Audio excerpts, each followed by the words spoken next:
Boa noite, amados irmãos, graça e paz do Senhor Jesus Cristo. Vamos dar prosseguimento, então, nesta noite, aos nossos estudos na Epístola de Paulo aos Tessalonicenses. Vamos abrir, então, as nossas Bíblias, abrir a palavra do Senhor na primeira Epístola do apóstolo Paulo aos Tessalonicenses. Vamos abrir o capítulo 2. Vamos ler hoje do versículo 7 até o versículo 12.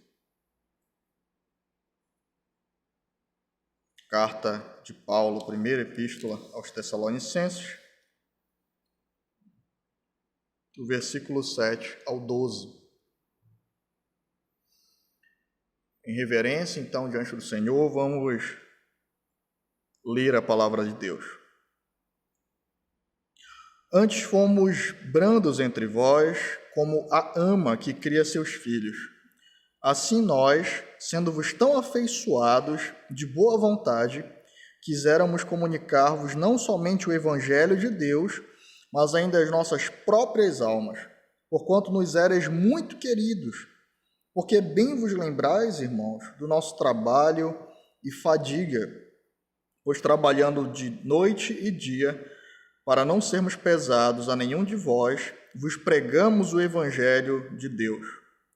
Vós e Deus sois testemunhas de quão santa e justa e irrepreensivelmente nos ouvemos para convosco os que crestes. Assim como bem sabeis, de que modo vos exortávamos e consolávamos a cada um de vós, como pai a seus filhos, para que vos conduzisseis dignamente para com Deus, que vos chama para o reino e glória. Vamos ao Senhor em oração. Deus eterno e santo, nos colocamos diante da Tua presença esta noite, Senhor, suplicando que Tu haja em nossos corações, nos dirigindo, Senhor Deus, nos iluminando como igreja, nos iluminando como os ministros desta igreja também, Senhor Deus, aqueles que nos ouvem, para a glória do Teu nome, Senhor. De maneira que, em obediência à Tua palavra, Senhor, e aquilo que Tu ordenas na relação entre igreja e ministro, seja experimentado por nós para o benefício de nossa alma e para a glória do Teu nome, Senhor. Nesta noite, consola-nos, anima-nos, exorta-nos, Senhor Deus. Torna o nosso coração propício a ouvir a Tua palavra e, ó Senhor Deus, quebrantado para obedecê-la. É o que nós suplicamos em Cristo, Teu Filho amado, Teu Filho perfeito e eterno, Pai, que foi entregue em favor da igreja, o nosso bom pastor. Amém e amém. Meus irmãos, essa porção aqui ainda de Paulo, trabalhando sobre as questões do ministério, ela é uma porção riquíssima.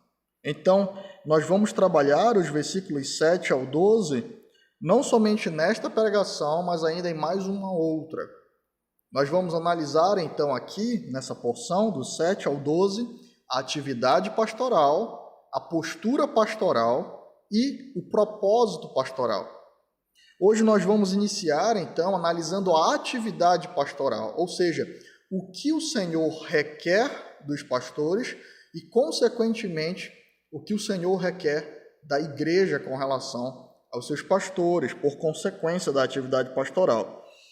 E na próxima pregação, se assim o Senhor nos permitir, nós vamos tratar de maneira mais detida sobre a postura pastoral e o propósito pastoral. Então, hoje nós vamos analisar a atividade pastoral, na próxima pregação, a postura pastoral e o propósito pastoral, nesses mesmos versículos, de 7 ao 12. Então, hoje nós vamos dar enfoque à atividade pastoral. Paulo, então, ele diz como foi que ele se portou na igreja de Tessalônica. Nós vimos que ele começou argumentando isso, não porque o ministério dele estava em xeque, ou porque aqueles irmãos eles duvidavam do ministério paulino, mas exatamente para prevenir ataques que sempre vinham a existir depois que Paulo ele deixava o ministério, para dar um padrão àquela igreja de como eles deveriam eleger e quais as pessoas eles deveriam de fato separar para o ministério por ter sido chamados por Deus, e também, meus amados irmãos, para ajudar a igreja a se precaver, a se afastar de lobos, de pastores que eram ruins. Dito isso, nós vimos que Paulo argumentou aqui que um ministro ele tem que ter ousadia, o ministro ele tem que pregar o evangelho e ele tem que ter a sua vida de maneira honrada diante de Deus. Ele é alguém que não fala palavras lisonjeiras, ele não está em busca de bajulação para interesse próprio, ele também não está procurando riquezas, mas ele tem como propósito não a sua glória, mas a glória do Senhor. Feita essa breve revisão, nós vamos hoje olhar para a atividade pastoral, ou seja, como é que Paulo exerceu o ministério juntamente com Silas ali na cidade de Tessalônica. A primeira questão da atividade pastoral que Paulo lhe ressalta ou destaca no texto é o anúncio, a pregação do evangelho, a preocupação em alimentar o povo de Deus e as ovelhas. E esse é o nosso primeiro ponto. Dito isso, amados irmãos, que a primeira preocupação com a atividade pastoral é alimentar as ovelhas, observem o que Paulo ele diz aqui aos irmãos. Versículo 7. Antes fomos brandos entre vós, como ama cria seus filhos, assim nós, sendo-vos tão afeiçoados de boa vontade, quiséramos comunicar-vos não somente o evangelho de Deus, mas ainda as nossas próprias almas, porquanto nos erais muito queridos. Porque bem vos lembrais, irmãos, do nosso trabalho e fadiga, pois trabalhando noite e dia, para não sermos pesados a nenhum de vós, vos pregamos o evangelho de Deus. Paulo utiliza aqui duas palavras quando ele se remete ao evangelho e ao propósito deles estarem ali. A primeira palavra é a palavra compartilhar. E essa palavra ela tem um caráter de alguém que traz algo muito precioso para entregar a outra pessoa. Paulo está dizendo, então, que ele, na atividade pastoral, ele foi até aquela igreja com o propósito de compartilhar algo valioso, realmente valioso com aqueles irmãos. E que ele estava fazendo isso, que ele pegou o evangelho e ele, dia e de noite, ele estava levando esse evangelho para que os irmãos, então, pudessem se entesourar e que eles pudessem receber, enriquecer espiritualmente. Como uma vida, então, ela se enriquece espiritualmente? Por meio do evangelho. Isso cabe à atividade pastoral. A outra palavra que Paulo utiliza aqui é a palavra pregar, né? E aqui ela tem um sentido de proclamar algo, ou seja, como se Paulo fosse um arauto enviado por um rei, com uma mensagem que precisa ser anunciada. E ele, então, ele proclamou o evangelho. Paulo está falando, então, sobre a atividade da pregação, isso é muito visível. E por que nós falamos, então, sobre a questão de alimentar as ovelhas? Porque as ovelhas do Senhor são alimentadas unicamente pela sua palavra. E a pregação, o ministério da palavra, ele é a essência do ministério pastoral, é a principal função pastoral. É por meio da palavra que o rebanho é alimentado, amadurecido, enriquecido no seu conhecimento e no seu relacionamento com Deus.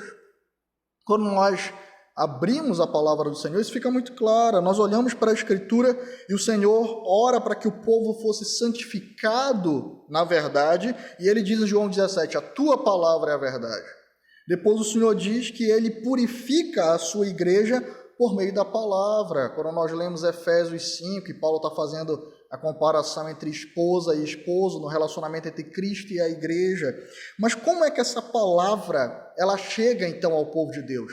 O Senhor levantou homens para proclamá-la. O Senhor levantou homens pelos quais essa palavra será anunciada, proclamada, como Paulo disse, compartilhada, para que o Senhor então atue por meio dela, santificando, alimentando, fortalecendo, enriquecendo o rebanho dele, porque o próprio Cristo fala na palavra. Quando nós olhamos para o Senhor tratando desse assunto, acerca do ministério pastoral, e nós olhamos, por exemplo, o capítulo de João 21, vamos até lá, João 21, 15 e 17, nós vamos ver que Cristo, quando ele conversa com Pedro pela última vez, ele faz exatamente essa exortação ao apóstolo Pedro. que ele deveria alimentar o rebanho. João 21, final do Evangelho, versículo 15 e 17. Leiamos. E depois de terem jantado, disse Jesus a Simão Pedro: Simão, filho de Jonas, ama-me mais do que estes? E ele respondeu: Sim, Senhor, tu sabes que te amo. Disse-lhe: apacenta os meus cordeiros. Tornou a dizer-lhe segunda vez: Simão, filho de Jonas, amas-me? Disse-lhe: Sim, Senhor, tu sabes que te amo. Disse-lhe: apacenta as minhas ovelhas. Disse-lhe terceira vez: Simão, filho de Jonas, amas-me? Simão entristeceu por ter-lhe dito terceira vez: amas-me? E disse-lhe: Senhor, tu sabes tudo, tu sabes que eu te amo. Jesus lhe disse: apacenta as minhas ovelhas. O amor do ministro por Cristo, ele é demonstrado por meio da fidelidade em apacentar o rebanho de Deus. O coração de um ministro ele é provado, fiel ao Senhor e amável ao Senhor, quando ele está preocupado com o alimento do rebanho.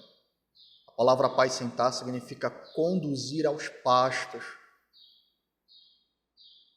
O Senhor Jesus Cristo é aquele que alimenta o seu povo, e ele faz isso por meio da palavra, porque ele se revela ali. O que cabe, então, ao ministério pastoral é conduzir as ovelhas a esse pasto. Isso é feito quando a palavra ela é anunciada, quando a palavra ela é pregada. Então, as ovelhas são conduzidas aos pastos verdejantes de Cristo, para ouvirem o próprio Cristo, para terem o seu coração alimentado e fortalecido pelo próprio Cristo. O Senhor diz a Pedro: apacenta as minhas ovelhas. Quando nós desenvolvemos então a história da Igreja do Senhor e nós olhamos para Atos 6, nós vemos que os diáconos, ou ministério diaconal, ele passa a existir exatamente com o propósito de permitir com que os ministros do Senhor continuassem dedicados à pregação da palavra e à oração. Vamos abrir em Atos, no capítulo 6.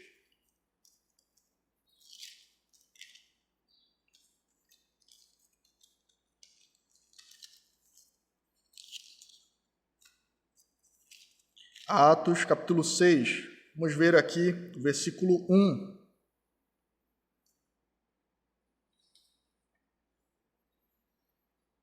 Ora, naqueles dias, crescendo o número dos discípulos, houve uma murmuração dos gregos contra os hebreus, porque as suas viúvas eram desprezadas no ministério cotidiano. E os 12, convocando a multidão dos discípulos, disseram: não é razoável que nós deixemos a palavra de Deus e sirvamos às mesas. Escolhei, pois, irmãos, dentre vós 7 homens de boa reputação, cheios do Espírito Santo, de sabedoria, os quais constituamos sobre este importante negócio. Mas nós perseveraremos na oração e no ministério da palavra. Então eles vão e elegem os diáconos. Portanto, o próprio Senhor ele está preocupado que as ovelhas sejam alimentadas. Quando nós olhamos para a 1 Tessalonicenses, observe que Paulo utilizou uma figura muito interessante para falar sobre a relação pastoral, que ele estava disposto a entregar a própria vida como uma ama que cuida dos seus filhos. Uma ama era alguém que era contratada para cuidar geralmente do filho dos outros. E ela tinha como obrigação, inclusive, a amamentação. Amamentação, proteção, cuidado. Paulo está dizendo assim, olha, se dela é cobrado tudo isso com o filho dos outros, eu estou aqui com vocês como uma ama cuidando dos próprios filhos. Ou seja, com uma excelência ainda maior.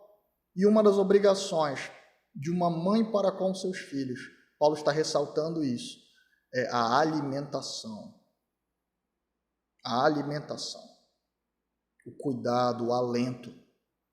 E aqui nós temos então, meus irmãos, que a atividade pastoral ela tem como centro, ela tem como principal preocupação a fidelidade ao Senhor em alimentar as suas ovelhas.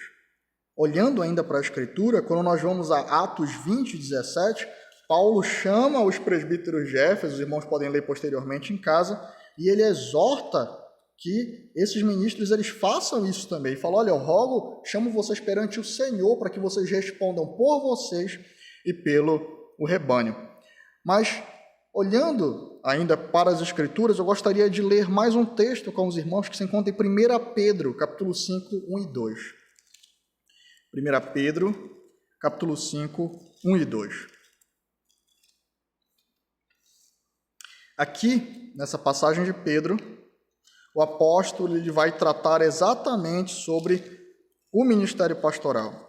E é visível, meus irmãos, ele reverberando, ele trazendo aquilo que o próprio Cristo ensinou para ele sobre o que é o pastoreio. E olha só que interessante, olha só que Pedro fala aqui então aos presbíteros da igreja, aos pastores da igreja, com relação ao exercício pastoral, à atividade pastoral. 1 Pedro, capítulo 5, versículo 1 e 2. Aos presbíteros que estão entre vós, admoesto eu, que sou também presbítero com eles, e testemunha das aflições de Cristo, e participante da glória que há de se revelar. Apacentai o rebanho de Deus que está entre vós, tendo cuidado dele, não por força, mas voluntariamente, nem por torpe ganância, mas de ânimo pronto. Meus irmãos, Pedro reproduz então aquilo que o próprio Cristo ensinou para ele. Eu estou chamando os presbíteros, eu estou ordenando vocês, apacentai o rebanho de Deus, ou seja, alimentem o rebanho. E aqui existe uma expressão, e existe um vício, uma preocupação de Pedro em confrontar um dos maiores pecados pastorais com relação à pregação da palavra. Olha o que ele diz aqui: apacentai o rebanho de Deus que está entre vós, tendo cuidado dele não por força, mas voluntariamente. Em algumas outras versões, a palavra aqui é constrangimento. Você sabe o que é que significa, nesse contexto aqui? Sem preguiça. Sem que a igreja tenha que ficar indo até você para que você estude e pregue. É isso que Pedro está dizendo. Apacentai, alimentem o rebanho de Deus, não por força, não por constrangimento, não tendo que a igreja ir lá e implorar e dizer, olha, vai estudar para poder pregar, não ter alimento do púlpito, nós estamos com fome. Isso não pode acontecer no ministério pastoral, isso é preguiça. O ato de estudar, se dedicar à palavra, alimentar o rebanho, tem que ser algo que vem de um coração voluntário. Isso não pode ser pesado ao pastor. E é muito interessante nós falarmos sobre isso, porque, meus irmãos, só para ilustrar, uma vez me contaram uma história, e ela é real, de um pastor que ele teve uma brilhante ideia. Ele falou assim, olha, irmãos, para que as coisas na igreja elas sejam mais dinâmicas, eu tive uma decisão. Chamou o presbitério da igreja e disse o seguinte: vamos revezar a pregação. Eu prego um domingo, no outro domingo prega um outro pastor, no outro um outro presbítero, no outro um outro oficial da igreja, e assim as coisas vão ficar mais dinâmicas. Você sabe quantos ministros a igreja lá tinha? Você sabe quantos presbíteros a igreja tinha? 10, contando com ele. Então, olha a ideia brilhante dele. Ele ia pregar uma vez a cada 10 domingos. Meus irmãos, isso é vergonhoso. Deve ser motivo de vergonha para um homem que se diz pastor ter a sua igreja morrendo de fome porque o alimento da palavra lhes é negado do púlpito. É triste ver homens que se dizem ministros do Senhor dando veneno, dando porcaria para as almas das ovelhas. Eles prestarão conta diante do Senhor. A principal atividade pastoral é conduzir ou apacentar as ovelhas, conduzi-las para que elas sejam fortalecidas, nutridas e alimentadas. Isso é feito unicamente por meio da palavra do Senhor. Mas também é muito triste ver homens sinceros e ávidos pelo estudo, pela pregação, homens que têm um coração inflamado para se dedicarem às atividades pastorais, sendo pressionados pelas suas igrejas a ocuparem diversas outras atividades que lhes roubam o tempo do estudo e da oração. É obrigação da igreja fornecer ao seu pastor e ao seu ministro as condições para que ele possa exercer aquilo que Deus ordena que ele exerça. Isso é benéfico para a alma da própria igreja. existem muitas igrejas que elas têm uma visão pastoral errada. E exatamente um dos motivos para qual esse texto ele é extremamente útil às nossas almas e corações. É entender o que Deus determinou para a função pastoral. Existem pastores que são exigidos sem necessidade. Essa é a grande questão, sem necessidade nenhuma, que se envolvam em diversas outras atividades. Que ninguém quer servir, ninguém quer trabalhar na igreja, unicamente para que o ego da igreja seja elevado. Para que seja anunciado pelas ruas afora que a igreja tem essa atividade, essa atividade, essa atividade, mas nenhum membro está envolvido e o pastor é obrigado ou forçado ou constrangido a exercer diversas atividades que não fazem parte do ministério pastoral. As igrejas, portanto, elas são ordenadas ao Senhor para o bem delas mesmas, a proporcionar ambientes saudáveis para o estudo, para a ministração e para a oração. É para isso que um ministro é levantado pelo Senhor e deve ser reconhecido e consagrado pela igreja. Se o ministério da palavra e da oração não é central para um pastor, com certeza ele está no ofício errado e ele causará dano e morte aonde ele estiver atuando. E a igreja deve se conscientizar disso. E aonde a igreja impede que o ministério da palavra e da oração ele seja exercido, essa igreja não vai experimentar os benefícios devidos à alma de cada um dos membros. O interessante, meus irmãos, é que ninguém entregaria o seu coração para receber uma cirurgia cardíaca das mãos de um engenheiro. O engenheiro é muito bom em construir prédios. Mas quem deve realizar essa cirurgia é um médico. Mas as igrejas elas têm insistido em entregar os púlpitos e as almas que estão reunidas na igreja a homens que não têm compromisso com o ministério, não foram capacitados ou chamados para isso. Nós temos igrejas fracas porque temos púlpitos ocupados por homens que não são vocacionados pelo Senhor. E qual a prova disso? Eles não têm fidelidade à palavra e não se preocupam, como uma mãe que está atenta para alimentar o próprio filho, com a alimentação da igreja. Quando nós olhamos em Hebreus, de maneira muito clara, o autor de Hebreus diz que a nutrição do crente vem da palavra. Pedro diz isso também, desejar o genuíno leite da palavra. O crente ele é alimentado por meio da palavra do Senhor e cabe ao pastor providenciar o acesso a essa palavra do púlpito, um acesso constante. A pregação é a principal atividade pastoral. Vamos retornar então a Tessalonicenses. Vamos olhar aqui, meus irmãos, que Paulo ele não se limitou a falar sobre a proclamação pública da palavra. Mas olha só como ele prossegue dizendo. Vamos retornar 1 Tessalonicenses 2, vamos ler os versículos 9. Porque bem vos lembrais, irmãos, do nosso trabalho e fadiga, pois trabalhando noite e dia para não sermos pesados a nenhum de vós, vos pregamos o Evangelho de Deus. Vós e Deus sois testemunha de qual santa e justa e irrepreensivelmente nos ouvemos para convosco o que credes. Assim como bem sabeis, atentem, meus irmãos, de que modo vos exortávamos e consolávamos a cada um de vós, como pai a seus filhos. O ministério pastoral, ele envolve prioritariamente a alimentação do povo de Deus por meio da pregação e da proclamação pública, constante, congregacional da palavra. Mas ele não está limitado a isso. O ministério da palavra, ele não somente é público, ele não somente é do púlpito, mas ele também é pessoal e particular. E esse é o nosso segundo ponto. A atividade pastoral envolve uma preocupação com o cuidado pessoal das ovelhas. Atentem para o que Paulo disse aqui. No versículo 11. Assim como bem saber de que modo vos exortávamos e consolávamos a cada um de vós. A atenção pastoral ela deve estar voltada a cada uma das ovelhas, em cuidar da alma delas. Por que é importante ressaltar isso?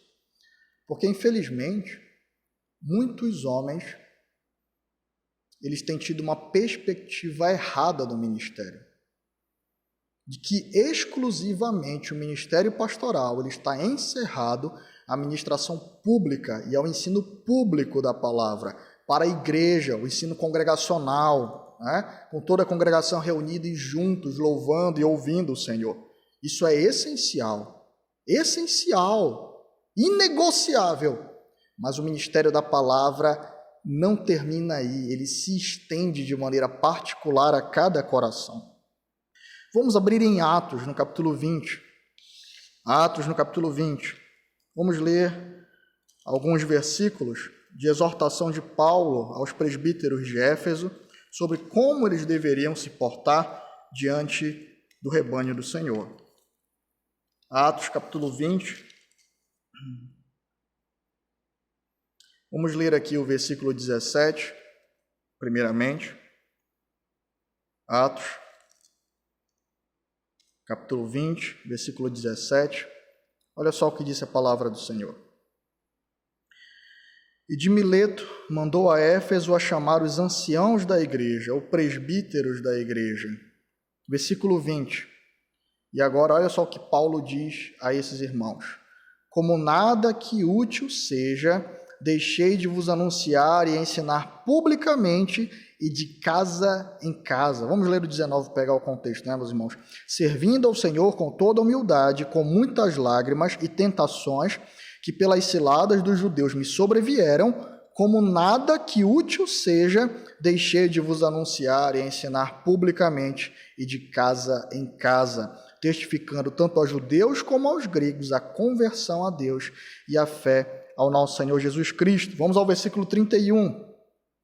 Portanto, vigiai, lembrando-vos que duramente 3 anos não cessei noite e dia de admoestar com lágrimas a cada um de vós. Então, Paulo primeiramente dá o seu modelo e ele diz, não esqueçam de como eu procedi. Eu sou o modelo estabelecido pelo Senhor a ser seguido aqui.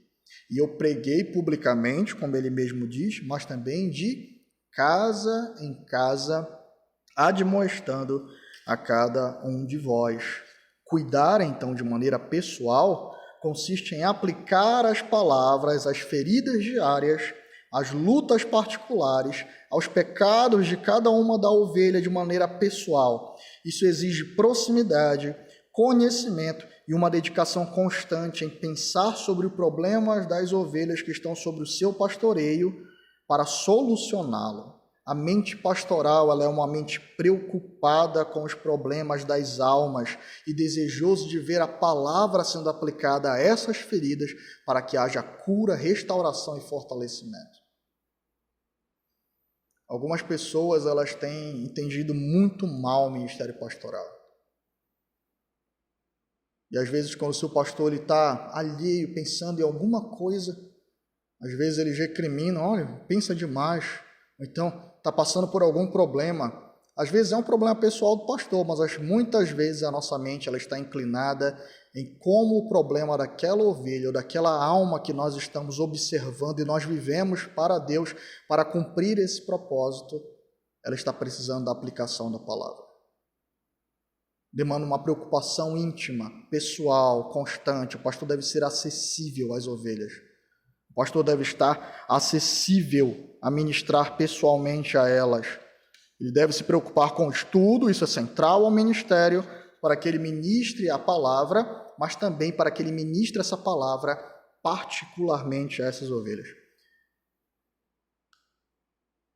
É importante, meus irmãos, notar, portanto, que o ministério pastoral, contrariamente àqueles que defendem o seu restrito trabalho ao púlpito, ele exige, o Senhor exige pessoalidade e cuidado particular no ministério. O nosso Deus é um ser pessoal. O nosso Senhor, ele cuida de nós de maneira pessoal. Ele não somente nos deu a sua palavra e ele fala a nós de maneira pessoal, mas ele mesmo age em nossos corações de maneira pessoal e cuida da nossa vida de maneira pessoal.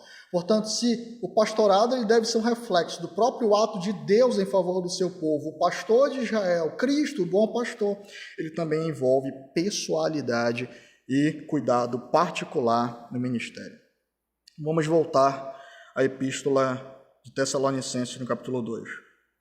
Paulo, então, diz como isso deve ser exercido. Quais são, então, o método pastoral para poder fazer ou cumprir esse cuidado pessoal? E ele cita aqui 3 verbos no original que estão aqui no versículo 11. Ele fala assim: como bem sabeis que de modo vos exortávamos, consolávamos a cada um de vós como pai a seus filhos. Se você pegar a versão atualizada, você vai ver que os 3 verbos eles estão presentes de maneira mais destacada. Fala sobre exortação, consolo e admoestação. Observe então que o Senhor, ele não somente determina a atividade pastoral, mas também o método e o que o pastor deve fazer nesse cuidado pessoal da igreja e das ovelhas. O primeiro verbo utilizado aqui, então, é exortar. Paulo diz que de dia e de noite ele exortava o povo do Senhor ali em Tessalônica. Esse verbo assume o sentido de colocar diante deles as obrigações espirituais e éticas exigidas pelo Senhor. Ele pode assumir o sentido de encorajamento em algumas passagens, mas nessa aqui, quando nós olhamos para o contexto, ele assume exatamente esse sentido, de que pregando a palavra, havendo anunciado, compartilhado, ele como um pai, e é essa agora a figura paterna, cuidando e ensinando, doutrinando os filhos, ele diz que constantemente ele colocava diante da mente e do coração das ovelhas que o Senhor exige uma resposta diante da palavra dele. De que essas ovelhas, agora que conhecem o Evangelho, não podem viver como ímpios. Portanto, eles precisam responder à palavra do Senhor. E constantemente, então, Paulo trazia as obrigações espirituais e as obrigações éticas de um genuíno cristão em relacionamento com Deus. E constantemente ele estava colocando isso diante da igreja. Como isso é feito? Aplicando a palavra. A palavra ela deve ser aplicada pelo pastor à vida da igreja, à vida das ovelhas. Quando a palavra ela é aplicada, ela exatamente está ressaltando a importância de que todos aqueles que estão na igreja precisam responder ao senhorio de Deus de maneira reta, santa e constante. Portanto, a primeira palavra aqui é exortar. E significa isso, colocar constantemente diante deles o ensino doutrinário aplicado à vida dos crentes. Ou seja, a palavra do Senhor ela demanda uma resposta. Quando nós prosseguimos, então, nós vemos que a segunda palavra é consolo. E essa palavra aqui, ela assume o sentido de estímulo ou encorajamento. Ou seja, o colocar diante do povo de Deus as obrigações que eles têm para com o Senhor, tanto espirituais como também éticas, consiste também em encorajá-los a prosseguir. Significa também em estimulá-los, lembrando de que essas obrigações e que esses deveres, eles não são feitos com a força do próprio braço, mas nós temos um Senhor, o Senhor Jesus Cristo, de maneira pessoal, cuidando do nosso coração e trabalhando em nosso coração, e que isso deve ser feito pelo poder do Espírito, e que se Ele ordenou, Ele também capacita. Se Ele exige de nós santidade, esse Senhor misericordioso, amoroso e pessoal, Ele também estimula os nossos corações, o próprio Espírito age em nós. Portanto, nós temos aqui uma das exortações que Paulo deixa à igreja, estimular-nos às boas obras, incentivar a fidelidade do Senhor, mostrar como o relacionamento com Cristo é precioso e que, portanto, nós iremos conseguir, pelo poder do Espírito Santo, mortificar esses pecados e dia após dia estarmos sendo conformados à imagem de Cristo. O outro verbo que é empregado aqui é admoestação, ou confronto. Paulo está dizendo, então, a figura do pai, que coloca as obrigações que mostra o que deve ser feito à luz da palavra de Deus, que consola e encoraja. Pelo poder do Espírito em Cristo nós vamos conseguir, vamos continuar marchando, consolando em momentos de falha, trazendo a esperança que se encontra em Cristo aos corações. Mas quando uma postura perversa ela é praticada, quando uma postura que destoa da conduta cristã ela é praticada, é dever do pastor confrontar aquela ovelha e aquela alma. A palavra aqui é admoestar, ela tem esse sentido de confronto. Quando uma alma ou uma ovelha ela está em desalinhamento à vontade de Deus e ela está começando a tomar então um caminho perigoso para a própria alma, para a glória do Evangelho de Deus e também para a igreja que pode ser contaminada com aquele ato, seguindo aquela ovelha por um descaminho, é obrigação do pastor repreendê-la para que ela retorne então ao caminho. Os pastores de Israel, eles andavam com um cajado e com uma vara. Eles utilizavam essa vara para proteger o rebanho, eles protegiam o rebanho, mas o cajado ele era para tocar as ovelhas, direcioná-las, mas quando uma ovelha ela saía então do caminho, ele também a disciplinava. Ele então exercia a vara sobre a costa dela, para que ela pudesse retornar e seguir juntamente com o rebanho. Isso significa admoestar, significa confrontar, mostrar que esse caminho está errado. Isso envolve disciplina pastoral, no sentido de chegar e repreender e mostrar o erro e confrontar a postura pecaminosa. E essa é uma das atividades mais difíceis no ministério. Porque o coração humano ele é rebelde. E ele não gosta de ser confrontado. Em Hebreus, no capítulo 12, o autor diz que toda disciplina, no momento, ela não é gostosa. Mas enquanto algumas ovelhas, elas entendem a necessidade disso, e elas são gratas depois ao Senhor pelos frutos de justiça que são produzidos por meio da disciplina, por meio do confronto, por meio da exortação mais firme pastoral, outras são extremamente melindrosas, outras são extremamente rebeldes, outras têm uma sensibilidade para proteger os seus pecados, a sua atitude errada, o seu egoísmo, que faz com que muitas vezes uma ovelha pareça um leão, que faz muitas vezes que uma ovelha pareça um agressor, ao invés da natureza compassiva e pacífica que deve ter uma ovelha. E isso causa receio ao pastor. Mas, pastores, nós não temos a liberdade de nos isentar disso. É o Senhor que nos chama a exercer esse tipo de atividade. Ovelhas, irmãos, irmãs, nós não temos. Talvez o nosso coração covarde, ele queira que seja de outra forma, mas o Senhor não nos possibilita isso. Portanto, é necessário entender que quando a disciplina ela deixa de ser aplicada, aqui eu estou falando de disciplina no caráter pessoal e não de disciplina cirúrgica, de remoção de membros, isso só pode ser feito pela igreja, por ninguém mais. Se a igreja não agir dessa forma, ninguém tem autoridade da igreja para fazê-lo. Mas a disciplina pastoral, ali o confronto, exatamente pela ausência disso em muitas igrejas, uma cultura de permissividade ao pecado, uma cultura de hipocrisia, uma cultura de baixa santidade, de desprezo pelas nossas responsabilidades diante de Deus, ela tem sido conservada, ela tem sido gerada, ela tem sido disseminada ali.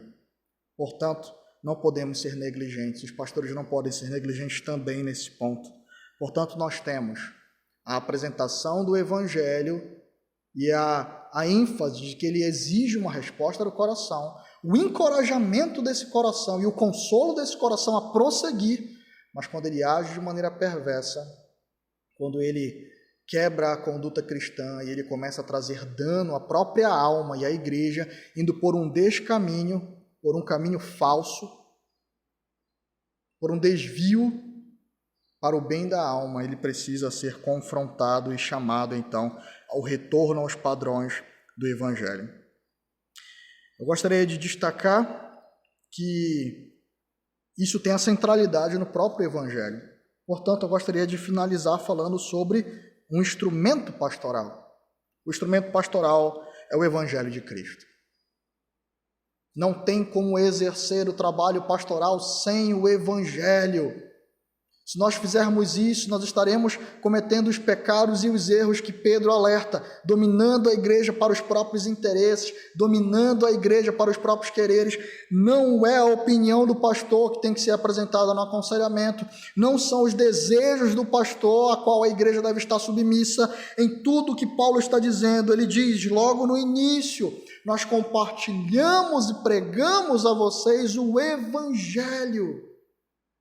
E lá em Atos 20 ele diz: nada do que era útil com relação ao Evangelho eu deixei de anunciar publicamente e de casa em casa. Portanto, tanto o alimento das ovelhas é o Evangelho. O cuidado pastoral deve ser exercido à luz do Evangelho, apresentando o Evangelho, a vontade de Deus, as exigências do Senhor, o consolo que vem de Cristo. Olhar para Cristo, essa é a função do pastor, apontar de maneira redentiva as ovelhas para Cristo.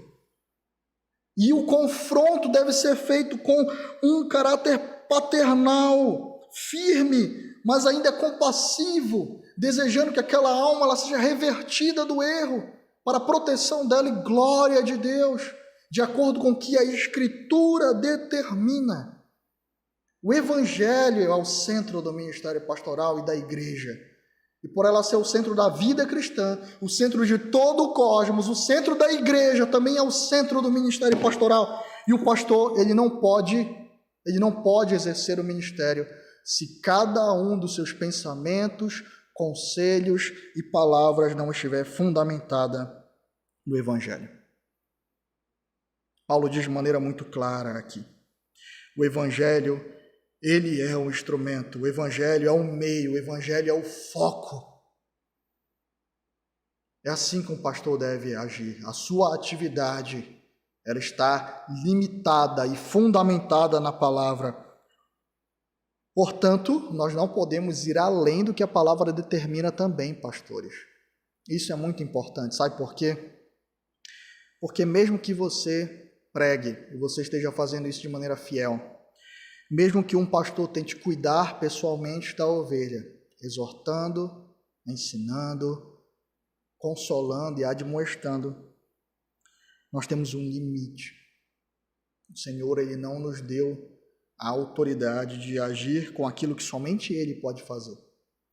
E, portanto, algumas ovelhas, elas são rebeldes, elas têm a propensão de machucar a própria alma, elas se mutilam, se isolando da igreja, não permitindo o cuidado pastoral, sendo rebeldes e agressivas à aproximação pastoral dos seus oficiais, dos pastores que Deus levantou para cuidar delas.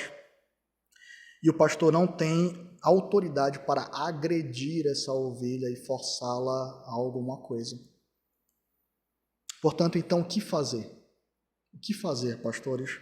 Primeiramente, lembrem-se, as ovelhas não pertencem a você. Você foi chamado por Deus para pastorear, para cuidar delas, mas elas são de propriedade do Senhor. E Ele é o sumo pastor, inclusive o pastor dos pastores. Nós somos ovelhas de Cristo também, sujeitos a falhas, a erros. Portanto, também os membros são chamados a cuidar do seu pastor e a trazer a ele, apontar de maneira bíblica também possíveis erros, falhas que venham a ser cometidos. Como Pedro falou, inclusive dizer, olha, prega direito, alimenta as ovelhas, traz comida para a gente. De maneira honrosa e respeitosa, a igreja deve fazer isso. Mas nós temos limites e alguns problemas somente o Senhor pode resolver. Quando isso acontecer, então, de uma ovelha travar, de uma ovelha manter uma posição rebelde e de isolamento, a primeira coisa que nós devemos fazer é relatar, então, ao Senhor das almas o problema dessa ovelha. Constantemente nós devemos fazer isso, prestar relatórios ao Senhor sobre como está o seu rebanho. Ele sabe disso. Isso é um compromisso para o nosso coração, um exercício de que nós somos dependentes exclusivamente de Cristo e que a nossa responsabilidade está perante Ele. Nós fazemos isso por meio da oração. E nesses casos, em todos os casos, mas inclusive nesses casos difíceis, lembre-se, leve essa ovelha diante do seu Senhor, do seu dono, e diga: Senhor, eu estou triste, eu estou aflito, mas a situação dessa ovelha ultrapassou todos os meus limites. Eu sou um homem limitado, Senhor, pequeno. Eu não tenho, Senhor Deus, como ir sem Ti. Mas nesse caso, Senhor Deus, ultrapassou tudo. Eu não tenho mais o que fazer, eu não consigo enxergar a solução, Senhor. Portanto, com as Tuas mãos poderosas, quebranta essa ovelha, Senhor. Com as Tuas mãos poderosas, disciplina para que a alma dela seja livre do inferno. Age para que ela submeta à Tua vontade, para que ela retorne a um ânimo pacífico, condizente com a natureza de crente. Mas, meus irmãos, se vocês como igreja, se os irmãos que nos assistem, se a nossa igreja vê que tudo isso foi feito e que essa ovelha, então, ela permanece sendo rebelde, alheia ao cuidado pastoral, imersa em egoísmo, isolamento, isso não faz parte da natureza regenerada. Isso não faz parte da natureza de uma ovelha. Portanto, precisamos considerar de que há um bode em nosso meio. E a igreja não foi chamada para admitir bodes entre as ovelhas, e o pastor não foi chamado para pastorear bodes. Portanto, o processo de disciplina deve ter início. Nenhum pecado não tratado deve permanecer na igreja. E caso essa postura permaneça contrária ao Evangelho, desobediente contumazmente ao Senhor, ela deve então ser removida do aprisco. Porque nós não estávamos lidando com uma ovelha. E então toda a Assembleia dos Santos, a igreja, a quem inclusive o próprio pastor deve também prestar contas com relação à sua atividade, juntos determinarão então a excomunhão, se utilizando então da autoridade que o Senhor concede à igreja, ou seja, às ovelhas dele. Portanto, precisamos entender, e nós vamos trabalhar isso melhor na segunda pregação, qual é a exigência do coração pastoral e da postura pastoral diante da condução das ovelhas. Mas lembrando que ele não é um déspota, mas deve ser sempre amável, cuidadoso e firme, sem abrir mão das suas funções. Dito isso, então, analisando aqui as funções pastorais, então, do Ministério da Palavra de maneira pública e do Ministério da Palavra de maneira particular, no cuidado, aconselhamento, exortação, admoestação e consolo, e também lidando dentro sempre dos seus limites, para que ele não fique sobrecarregado, venha a definhar e também acaba não agredindo as ovelhas do Senhor. Isso não é autorizado a nenhum pastor. Nós vamos então fazer algumas aplicações práticas do que nós aprendemos hoje. Primeiramente, por meio desse texto, o Senhor ele mostra que o que ele exige do pastor em relação à igreja, mas também o que o Senhor exige da igreja em relação aos seus pastores. Paulo diz aqui, e ele falou isso aqui no versículo 7, antes nós fomos brandos entre vós, como a ama que cria seus filhos, sendo nós tão afeiçoados de boa vontade que nós quiséssemos entregar a própria vida para que o Evangelho chegasse a vocês, ou a própria vida juntamente com o Evangelho, ou seja, nós estávamos ávidos para que vocês fossem beneficiados. Nosso propósito era o bem de vocês, e por isso nós trabalhamos, nós exortamos, nós arriscamos a própria vida, porque eles podiam ser mortos e açoitados em Tessalônica, para que aqueles irmãos eles recebessem o Evangelho. E como a igreja deve reagir a isso? Com grosseria, estupidez, maus tratos aos seus pastores? Claro que não. Paulo diz que ele podia exigir, por causa da autoridade que lhe foi concedida, respeito e honra da igreja. Mas não, ele trabalhou e se dedicou, esperando com que a própria igreja de Tessalônica retribuísse isso em amor, em cuidado, com o coração pastoral. E mesmo que fosse necessário a repreensão do pastor, isso deve ser feito de maneira honrosa e amorosa, porque o pastor é um ser humano. Paulo então diz que ele se entregou àqueles irmãos para que gerasse no coração deles reciprocamente piedade e misericórdia. Portanto, quando Deus ele mostra o que ele exige do pastor, ele também mostra o que ele exige em resposta da igreja em relação ao seu pastor e em obediência a ele. Vamos tratar melhor sobre isso na pregação que vem, se assim o Senhor nos permitir. A segunda aplicação e a lição que nós temos nesse texto é que pastores, oficiais, seminaristas que estão se preparando para o ministério, que receberam já um voto de confiança da igreja em conduzir a sua vida diante de Deus para que em breve você assuma o ministério pastoral. Quem define as suas obrigações não é você, é Deus. Quando nós olhamos para a palavra, quem define a natureza da atividade pastoral e determina as obrigações do que o pastor deve fazer é o próprio Deus que lhe chamou. O Senhor deixa isso de maneira muito clara. Ele chama então e levanta, ele coloca o que é que ele quer que seja feito e depois nós prestaremos conta diante do Senhor pelo que ele determinou que nós fizéssemos, não pelo que nós fizemos extra, não interessa isso. Imagine a seguinte cena para ilustrar o que nós estamos falando. Nós falamos aqui sobre a figura da ama, né? Vamos supor então que por alguma emergência extremamente urgente, porque cabe aos pais esse cuidado, você chame alguém, uma babá, para cuidar dos seus filhos. E você então deixa ali a prescrição para ela do que é que ela deve fazer em relação às crianças.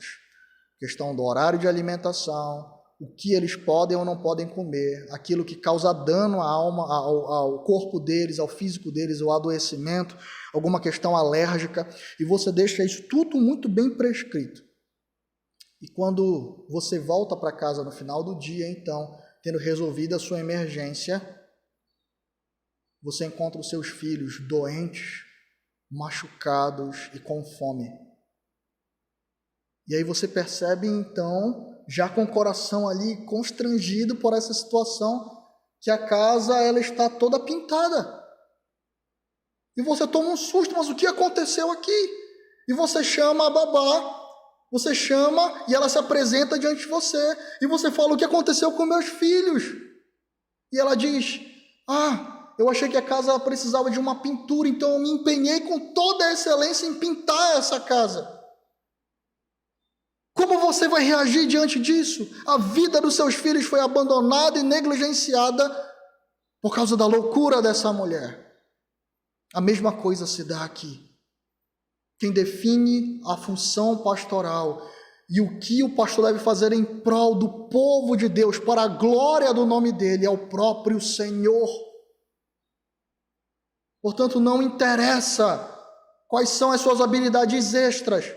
Interessa que você preencha aquilo que o Senhor chamou você para cumprir.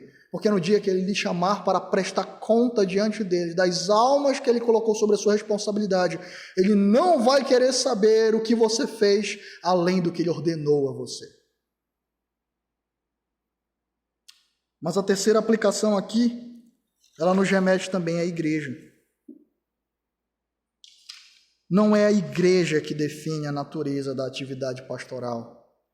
Não é a igreja que define quais são as atividades pastorais.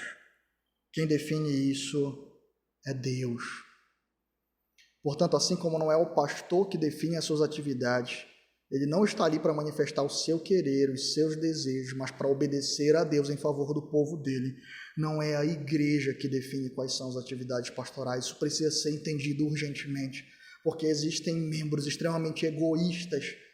Existem membros que têm um coração voltado a ter os seus desejos realizados. E o Senhor não levantou ministros para fazer e atender os desejos pessoais dos membros da igreja, mas para fazer a vontade dele em benefício da alma do seu povo. Continuando aí na ilustração da babá, observem, pastores. Quando a mãe chega, ou o pai chega e ele questiona ela sobre por que os seus filhos estão assim, por que aquele menino está passando mal, e ela fala, é porque ele comeu aquilo que ele não poderia comer. E então o pai pergunta, mas eu disse a você que isso faria mal à alma dele, por que você então agiu dessa maneira? E ela responde, porque ele mandou, porque ele pediu, porque ele exigiu. Será que isso é uma desculpa válida diante do pai? Você teria coragem de dar uma ordem contrária ao que o seu pai definiu? Não só a babá, ela deveria ser ali de alguma maneira punida, ou com a demissão, ou com qualquer ou outro instrumento. Ali a indignação contra ela é totalmente válida, mas a criança também deve ser disciplinada, porque ela instou, ela desejou, ela buscou egoístamente a desobedecer e a confrontar a ordem do seu pai. Tome cuidado, igreja. Tome cuidado. Quando um pastor desobedece à ordem de Deus para obedecer à vontade da igreja, a igreja só tem a perder com isso e a experimentar de dano e desgraça. A ordem do Senhor é inquestionável. A ordem do Senhor, ela não pode ser quebrada ou frustrada. Portanto, pastores e igreja devem estar atentos àquilo que o Senhor ordena, não ao desejo pessoal do pastor, nem ao desejo pessoal de membros da igreja, mas os corações unidos, porque eles são só um, exercendo os dons que o Senhor deu a cada um, para a glória do nome dele e edificação de todo o povo de Deus. E não somente os pastores, mas cada crente é chamado a obedecer o Senhor. A atividade pastoral consiste nisso, apresentar e lembrar constantemente a glória de Deus, a beleza do Senhor e a sua vontade para o seu povo. A quarta aplicação aqui é que quando os pastores eles são fiéis com as suas responsabilidades e a igreja é sábia, misericordiosa e compassiva com o seu pastor, meus irmãos, nós podemos experimentar dos benefícios celestiais que o Senhor derrama sobre a sua igreja, porque Ele contempla ali uma igreja submissa, um pastor fiel e submisso à sua vontade. E, portanto, a atuação pessoal do sumo pastor, ela está presente e constante, conduzindo todo esse rebanho, da qual, inclusive, o próprio pastor faz parte. Quando há submissão, há bênção, há graça, há poder, há crescimento, há amadurecimento espiritual. Pastores, é isso que nós devemos buscar como pastores e igreja. Que o Senhor seja glorificado e que em obediência à vontade dEle, os nossos corações sejam nutridos e capacitados. Olha como Paulo finaliza aqui, meus irmãos, essa argumentação. Versículo 11. Assim como bem sabeis de que modo vos exortávamos e consolávamos seus filhos, para que vos conduzisseis dignamente para com Deus, que vos chama para o seu reino de glória. Esse é o propósito de tudo isso. Que em obediência ao Senhor, da forma como Ele organiza a sua igreja, da forma como Ele define a atividade dos dons, inclusive o dom pastoral, que é sobre o qual nós estamos tratando em relação à igreja, o propósito de tudo isso, da atividade pastoral, é que os crentes eles sejam conduzidos, ou seja, pastoreados, que eles caminhem de maneira digna para com Deus, que os chamou das trevas para a luz, que os chamou para o reino e para a sua glória. O propósito é a glória de Deus.